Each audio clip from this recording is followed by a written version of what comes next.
It's interesting how the theme of this week seems to be Ming-Chi Kuo publicly disagreeing with Mark Gurman, who just last week said that we were getting all these new Macs by the end of the year. This week, the headline, M3 MacBooks unlikely to launch before 2024. Digitimes report corroborates an earlier prediction from Ming-Chi Kuo that Apple will not launch new M3-powered MacBooks this year. The company does have multiple M3 Macs in development. Of course they do. It would be unusual if they didn't. Like those are Lewis thing we talked loves about a couple exposition months like ago, that, but where they talk about things that are clearly going to Apple happen at is some working point. on stuff. Apple's making more Macs. Oh my God. What an incredible scoop. Like they're probably working on like the M7 or something. But these are what is apparently in the pipeline: an M3 Mac Mini, M3 13-inch MacBook Air, 15-inch MacBook Air, 13-inch MacBook Pro, the one that nobody wants in the middle of the lineup, the M3 iMac, 14 and 16-inch MacBook Pros with M3 Pro and M3 Max.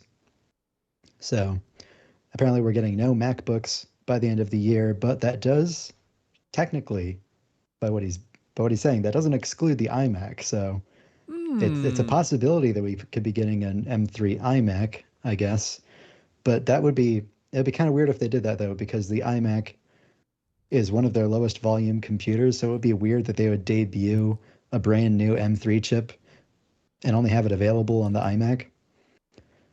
But on the other hand, the iMac is the only computer that skipped the M2 generation. It's been sitting exactly as it has been since like spring 2021, which would be unusual.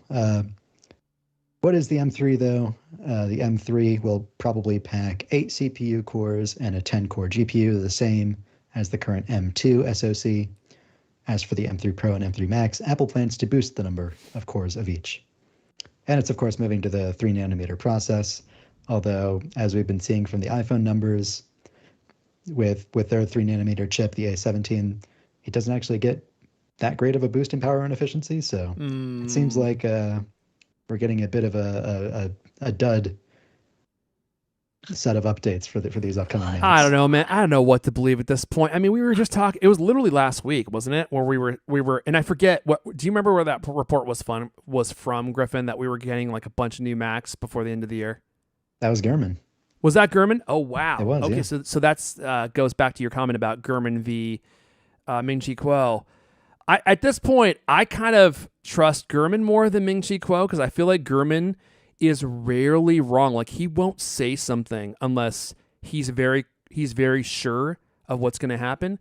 And Ming-Chi Kuo is reading the tea leaves of the manufacturers that he's in contact with. So, but Ming-Chi Kuo is, I mean, that whole him saying that he believes that pairing the Apple Watch with the Vision Pro is going to be a boon for sales for the Apple Watch. That was such a bizarre conclusion to me. Now I'm wondering what's going on with him. This is such insider baseball. I can't believe we're talking about this.